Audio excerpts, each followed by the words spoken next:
ભરૂચ જિલ્લાના ચાચવેલ ગામના અંદાજે 35 થી 40 વિદ્યાર્થીઓએ ભરૂચ ડેપો મેનેજરને લેખિત રજૂઆત કરી છે, જેમાં તેમણે દૈનિક પરિવહનની સમસ્યાને લઈને પોતાનું દુઃખ વ્યક્ત કર્યું છે। વિદ્યાર્થીઓએ જણાવ્યું કે તેઓ દરરોજ ભણવા ગામથી બહાર જતા હોય છે, પરંતુ સારા અને નિયમિત વાહન વ્યવસ્થાના અભાવે તેમને અનેક મુશ્કેલીઓનો સામનો કરવો પડી રહ્યો છે। વિદ્યાર્થીઓનો દાવો છે કે આ પરિવહન સમસ્યાના કારણે તેમના ભણતર ઉપર સીધી અસર પડી રહી છે અને શિક્ષણમાં વિક્ષેપ ઊભો થયો છે। તેમણે માંગણી કરી છે કે અનુરૂપ વાહન વ્યવસ્થા તાત્કાલિક પૂરી પાડવામાં આવે। વિદ્યાર્થીઓએ ચેતવણી આપી છે કે જો આવનારા 7 દિવસમાં તેઓની સમસ્યાનું યોગ્ય નિરાકરણ નહીં આવે તો તેઓ ન્યાયિક અધિકાર હેઠળ ભૂખ હડતાલ અથવા ઉગ્ર આંદોલન કરવા મજબૂર બનશે।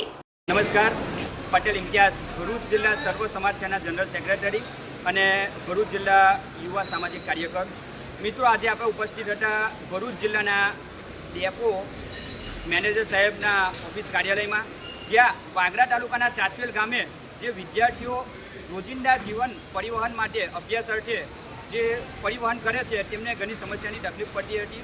તે બાબતની રજૂઆતને લઈ આપણે આજે ભરૂચના ડેપો મેનેજર સાહેબને લેખિતમાં આપ્યું છે અને એમને વિનંતી કરી છે કે જે આ વિદ્યાર્થીઓ છે તેમને જે પરિવહન માટે જે સમસ્યા પડી રહી છે તેનું વહેલીમાં વહેલી તકે નિરાકરણ લાવી આપો અને આવનાર દિવસના અંદર જો આ સમસ્યાનું નિરાકરણ વહેલીમાં વહેલી તકે નહીં લાવવામાં આવે તો નજદીકી આગેવાનો, નજદીકી સામાજિક સંસ્થાઓ, બુદ્ધિજીવી વર્ગ સાથે ભેગા મળીને વિદ્યાર્થીઓના હક માટે જો જરૂર પડશે તો રોડ રોકો આંદોલન કરવા માટે, ભૂખ હડતાળ પર ઉતરવા માટે અને ધરણા પ્રદર્શન કરવા માટે અમે હર હંમેશ તત્પર છીએ।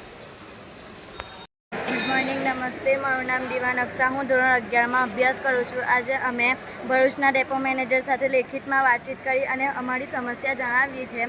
અમને આશા છે કે તે અમારી સમસ્યાને સાંભળશે અને તેનું જલ્દીમાં જલ્દી નિવારણ લાવશે।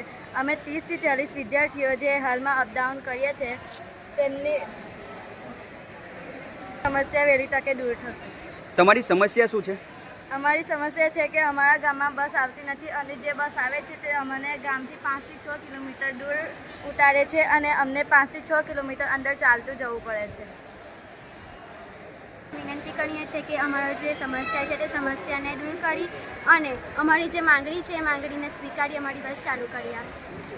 ભરૂચના શિક્ષણ અધિકારી શ્રી સાહેબને અને કલેક્ટર સરને અને વાગરાના ધારાસભ્ય શ્રી માનનીય અનુશ્રી રાણાને પણ વિનંતી કરીએ છીએ કે અમારી જે સમસ્યા છે એ સમસ્યાને દૂર કરી અમારી જે માંગણી છે એ માંગણીને સ્વીકારી અમારા ગામમાં બસ ચાલુ કરવા વિનંતી।